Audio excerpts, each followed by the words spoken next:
السلام علیکم dear reader and listeners, Urdu novels library میں آپ کا ڈھیر سارا وقت رمز جنون کی ایپیسوڈ نمبر 87 کا پارٹ 3 لے کر حاضر ہوئی ہوں۔ اگر آپ نے ابھی تک میرے اس چینل کو سبسکرائب نہیں کیا تو جلدی سے بھی سبسکرائب کر دیں، لائک اینڈ شیئر کریں اور اپنی رائے کامنٹ باکس میں لازمی دیں۔ چلیں ویڈیو کو سٹارٹ کرتے ہیں۔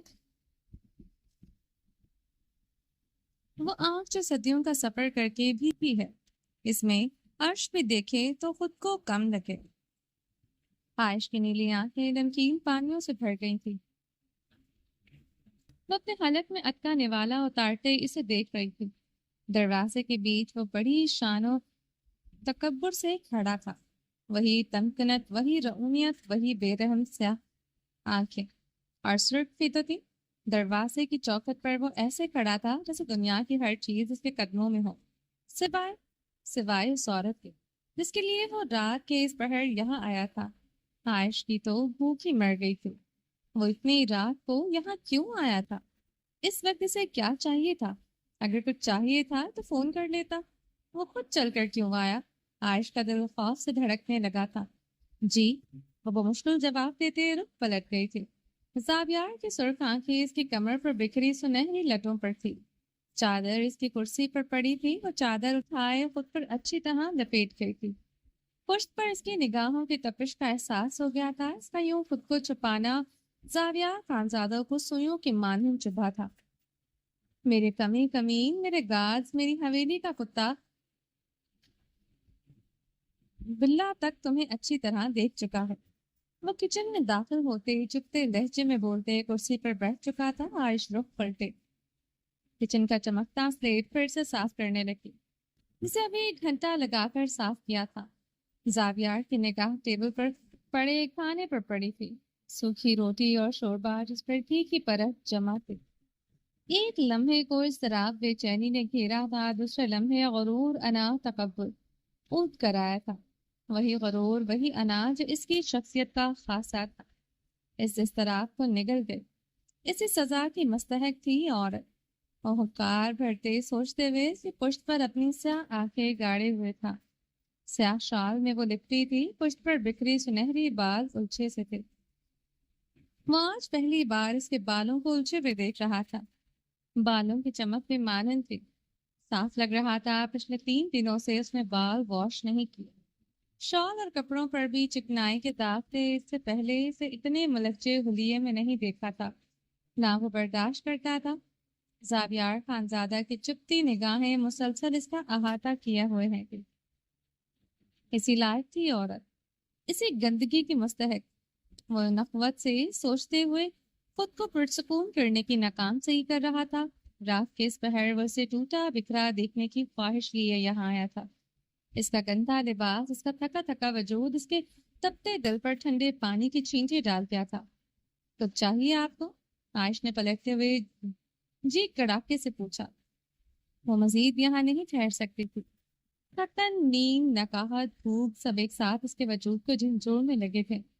کچن میں پھیلی اس کی کلون کی مہک سے عائش کو اپنا دم گھٹتا محسوس ہو رہا تھا۔ اب ہر سزا قبول تھی، مگر دیر رات کی وہ کڑبناک قربت، وہ جسمانی مشقت ہرگز نہیں قبول تھی۔ فرعون جیسے غرور میں ڈوبا وہ انسان، اس کی قربت اب اذیت لگتی تھی۔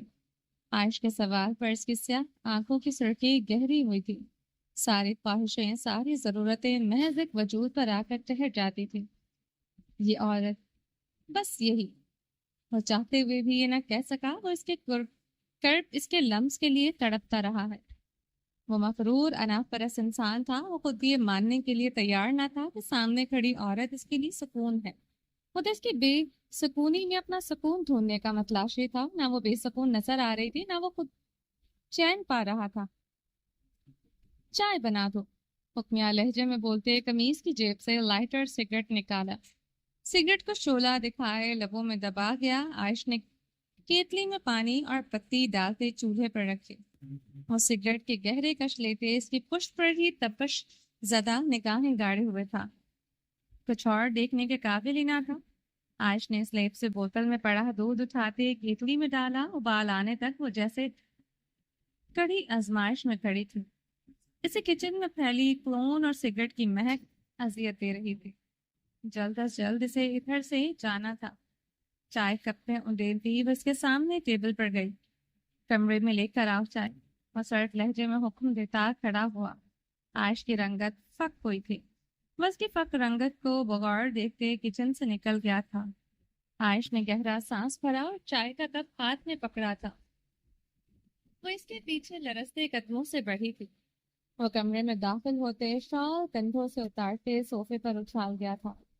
وہ ابھی تک سگریٹ کی کش لے رہا تھا۔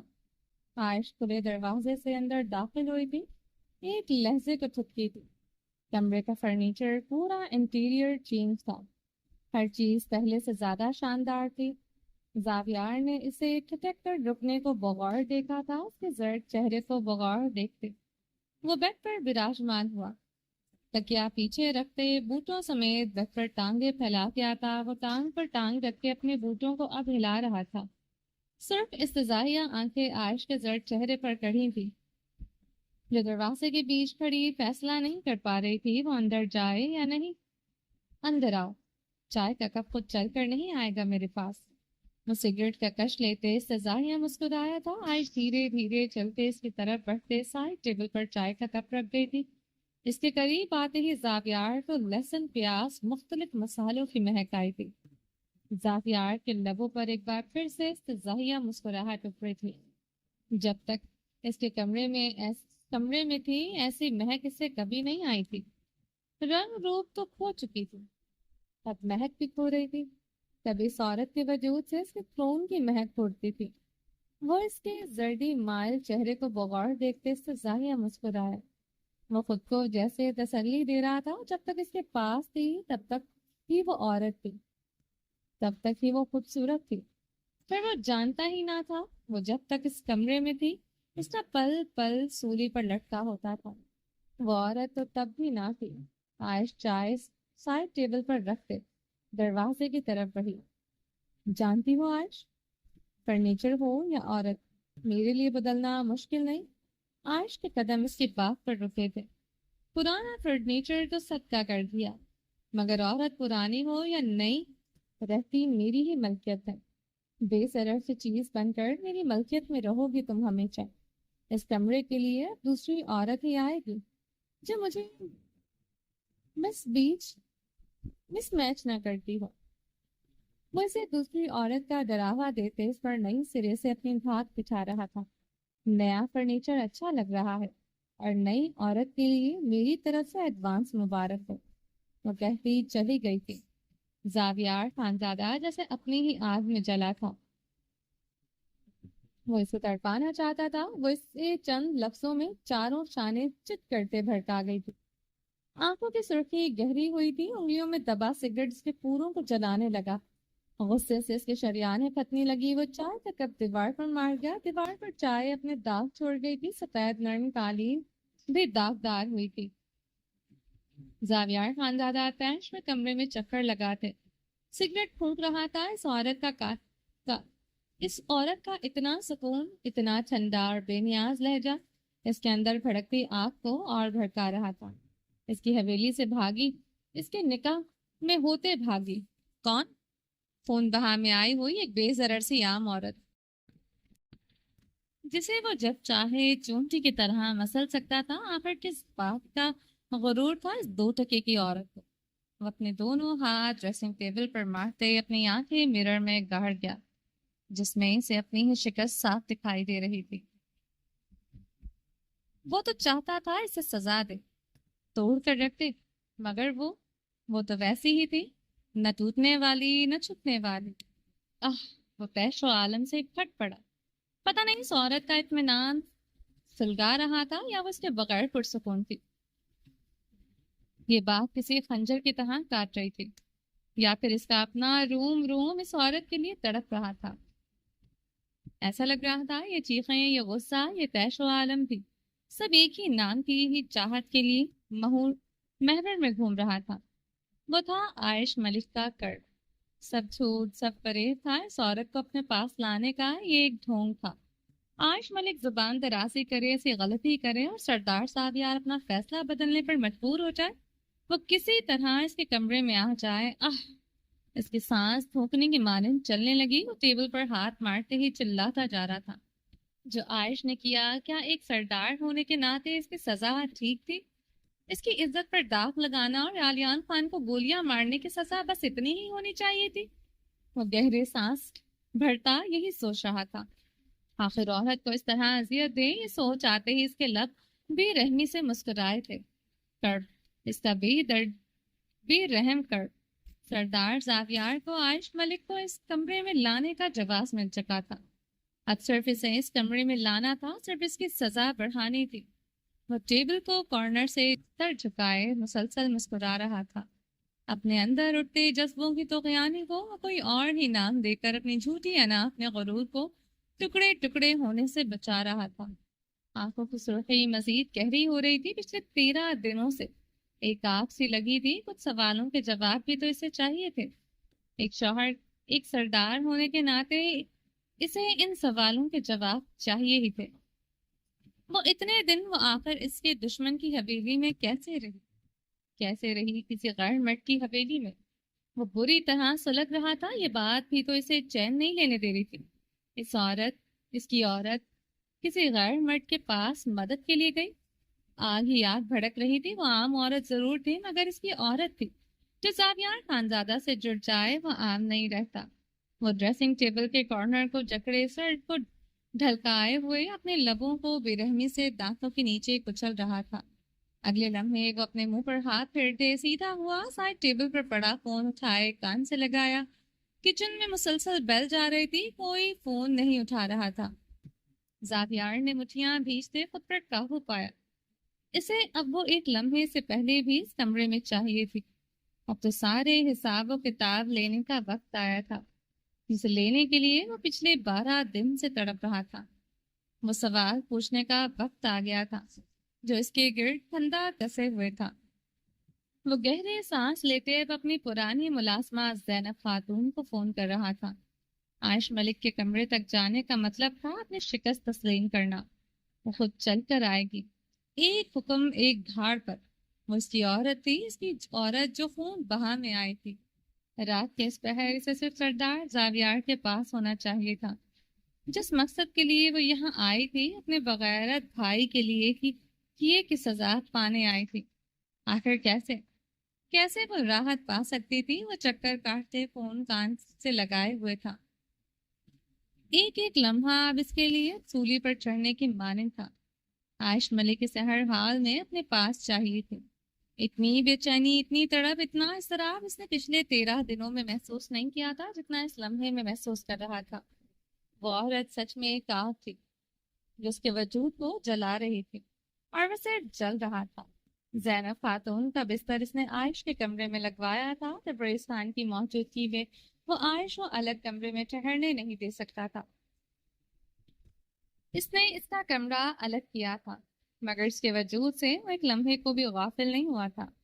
وہ پاگلوں کی طرح زینب خاتون کو فون کر رہا تھا، 1 بار، 2 بار، 3 بار، 4 بار۔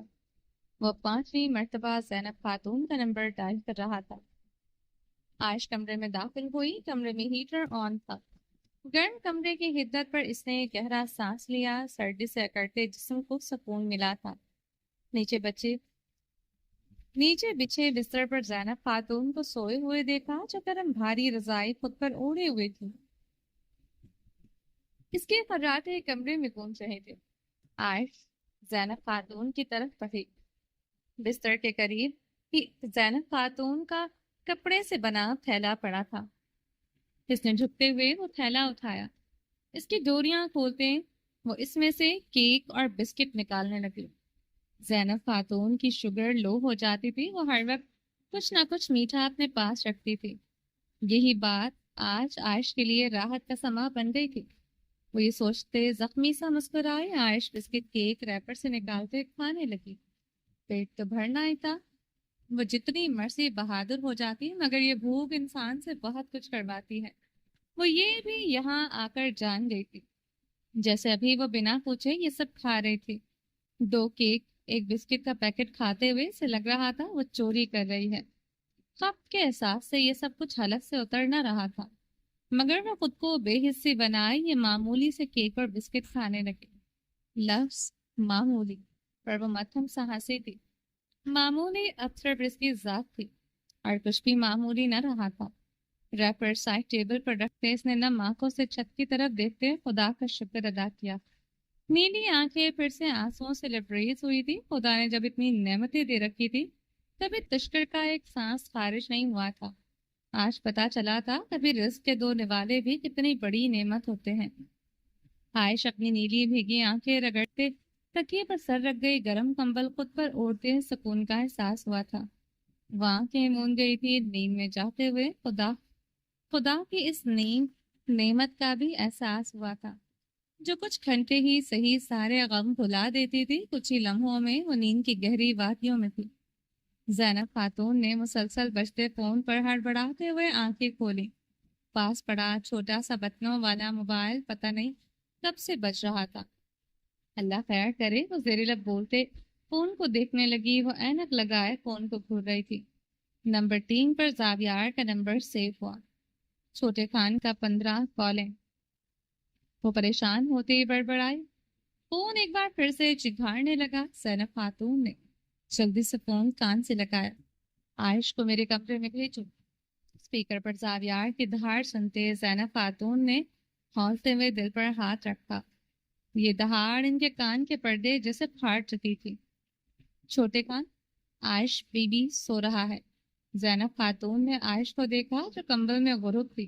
اس کی مدھم سانسیں گواہ تھی وہ گہری نیند سو رہی ہے۔ اٹھاؤ اسے، 1 منٹ سے پہلے وہ میرے کمرے میں ہو۔ 1 منٹ مطلب 1 منٹ، ورنہ اس کی خیر نہیں۔ اور دہاڑتے ہوئے فون بند کر چکا تھا۔ زینب خاتون گہرا سانس لیتے اپنی بھاری بھرکم وجود کو بمشکل اٹھائے۔ عائش کی طرف بڑھی، عائش کے چہرے سے کمبل اتارتے سے بازوں سے پکڑے ہلایا۔ وہ گہری نیند سو رہی تھی۔ زینب خاتون کو اس پر ترس آیا تھا۔ سارے دن کی مشقت کے بعد ابھی ہی تو اسے سونے کا ٹائم ملا تھا۔ زاویار سے کمرے میں کیوں بلا رہا تھا وہ سمجھ چکی تھی۔ عائش بی بی، اب کی بار عائش کا بازو سختی سے جھنجھوڑا۔ دیر ہو جاتی تو پتہ نہیں کیا کرتا۔ پہلے بھی وہ پھولوں کی سیج پر لٹانے کے لیے تھوڑی بلا رہا تھا۔ وہ سوچتے دکھی ہو رہی تھی۔ عائش بی بی، اس کی اب کی بار مزید سختی سے جھنجھوڑا۔ وہ جھٹکا سا کھا کے اٹھی تھی۔ نیند سے بند ہوتی آنکھوں کو بمشکل زینب خاتون پر ٹکائیں۔ وہ چھوٹا خان بلا رہا ہے، یہ اطلاع دیتے وہ نگاہیں چرا کے۔ عائش کی رنگت تیزی سے زرد ہوئی۔ وہ اسی لمحے اٹھ کر بیٹھی۔ نیند بھگ سے اڑ گئی۔ چھوٹا خان بہت غصے میں ہے، 1 منٹ سے پہلے کمرے میں آنے کو کہا ہے۔ وہ بھیگی آنکھوں سے زینب خاتون کو دیکھنے لگی۔ زینب خاتون کے پاس تسلی دینے کے 2 لفظ بھی نہیں تھے۔ وہ خاموشی سے اپنے بستر کی طرف بڑھتے۔ عائش ساکت سی بیٹھی تھی۔ جاؤ عائش بی بی، اب یہی تمہارا مقدر ہے۔ ہر رات کو وہ تم کو ایسے ہی بلائے گا۔ 2 دن کا تم سے دور رہنے کا جو چھوٹے خان پر خط سوار تھا وہ ختم ہو گیا ہے۔ مرد لوگ ایسا ہی ہوتا ہے، جب تک تم میں کشش ہے تم جوان ہے، اور تم کو سانس نہیں لینے دے گا۔ زینب خاتون مدھم لہجے میں بولتے رضائی میں دبک گئی تھی۔ سب کچھ ختم ہو گیا، یہ کشش جوانی بھی ایک دن ختم ہو جائے گی۔ عائش زیر لب بولتے ڈریسنگ کے سائڈ ڈرار سے کچھ تلاش کرنے لگی اور اسے وہ پتہ نظر آ گیا تھا۔ اس نے ایک گولی نکالتے نگلی تھی۔ اپنے چادر اٹھائے وہ تیز تیز قدموں سے کمرے سے نکل گئی تھی۔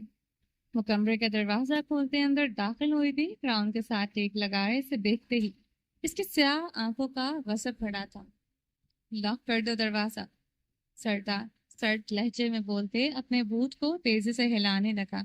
عائش رخ پلٹے دروازہ لاک کر گئی۔ اس کے سامنے وہ آن کھڑی ہوئی تھی۔